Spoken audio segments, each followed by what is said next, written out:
Latest updates ఎప్పటికప్పుడు పొందడానికి Big TV WhatsApp channel follow అవ్వండి. లింక్ డిస్క్రిప్షన్ లో ఉంది.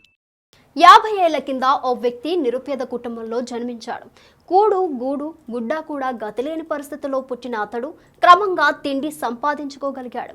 ఉండేందుకు నివాసం ఏర్పరచుకోగలిగాడు. కానీ ఒంటిపై అంగీ మాత్రం ధరించలేకపోతున్నాడు. కనీసం కాళ్లకు చెప్పులు కూడా వేసుకోలేకపోతున్నాడు. అంగీ కోసం ఆలీని సైతం వదులుకున్నాడు. కానీ చొక్కా మాత్రం ధరించడం లేదు. ఎవరా అరుదైన వ్యక్తి? ఎందుకు చొక్కా వేసుకోవడం లేదు? చెప్పులు ఎందుకు ధరించడం లేదు? ఇప్పుడు తెలుసుకుందాం.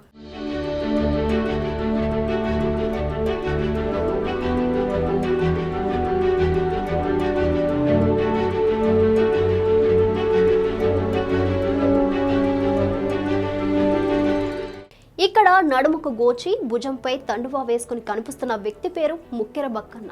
ఇతనిది జగిత్యాల జిల్లా కొరుట్ల మండలం ఐలాపూర్ గ్రామం. ఇతన్ని గ్రామంలో అందరూ గాంధీ అని ముద్దుగా పిలుస్తారు. ఎందుకంటే బక్కన్నకు చొక్కా వేసుకోవడం అంటే నచ్చదు. చొక్కా అంటే అతనికి మహా చెడ్డ చిరాకు. చొక్కా వేసుకుంటే అదేదో జర్రెలు పారుతున్నట్లు ఫీల్ అవుతాడు. అందుకే 40 ఏళ్లుగా అసలు చొక్కానే వేసుకోలేదు. అలాగే కాళ్ళకు చెప్పులు కూడా వేసుకోడు. కారణం ఏంటంటే చిన్నప్పుడు వాళ్ళ తల్లిదండ్రులు బక్కన్నకు చొక్కా వేయలేదట, చెప్పులు కొనివ్వడం లేదంట.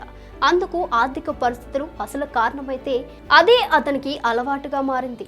ఊహ తెలిసిన నుండి బక్కన్న చొక్కా వేసుకోలేదు. ఎన్నోసార్లు అతని అన్న ప్రాధేయపడిన బక్కయ్య వినలేదు. యుక్త వయసు వచ్చాక బక్కన్నకు పెళ్లి కుదిరింది.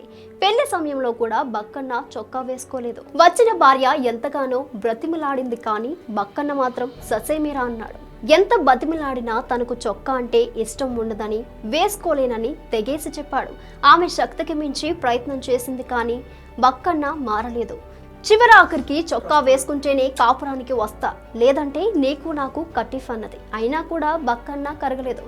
పెళ్ళాం లేకున్నా ఉండగలను, కానీ చొక్కా మాత్రం వేసుకోనని ఘంటాపదంగా చెప్పేశాడు. దీంతో ఆమె అతడిని వదిలి వెళ్ళిపోయింది.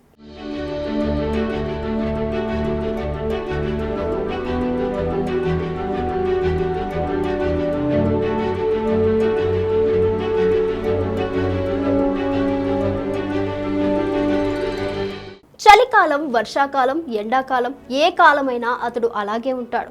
చొక్కా లేకుండానే అన్ని ప్రాంతాలకు వెళ్తాడు. గతంలో వార్డు మెంబర్గా పనిచేసిన బక్కన్న మీటింగ్లకు, ప్రభుత్వ కార్యక్రమాలకు కూడా చొక్కా లేకుండానే వెళ్ళేవాడు. శరీరంపై చొక్కా వేసుకుంటే తనకు చెమటలు వస్తాయని, అందుకే 50 సంవత్సరాలుగా చొక్కా వేసుకోలేదని చెబుతున్నాడు. బక్కన్న గ్రామంలో తిరుగుతున్నప్పుడు ఇతర గ్రామస్తులు కూడా అతన్ని గాంధీ అని పిలుస్తూ ఉంటారు. భార్యా పిల్లలు ఎవరూ లేకపోవడంతో తన అన్న వద్ద ఉంటూ వ్యవసాయ పనులు చేసుకుంటూ జీవిస్తున్నాడు.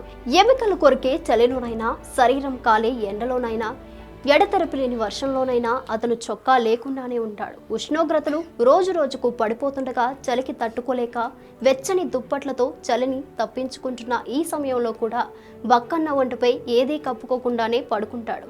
కొందరు వైరల్ అయ్యేందుకు కొత్తగా ప్రయత్నిస్తూ ఉంటే మన బక్కన్న లాంటి వారు చేసే పనులే వారిని వైరల్ చేస్తూ ఉంటాయి. మరి ఈ అంగీ కోసం ఆలీని వదులుకున్న బక్కన్న గురించి మీరేమంటారో కమెంట్ చేయండి.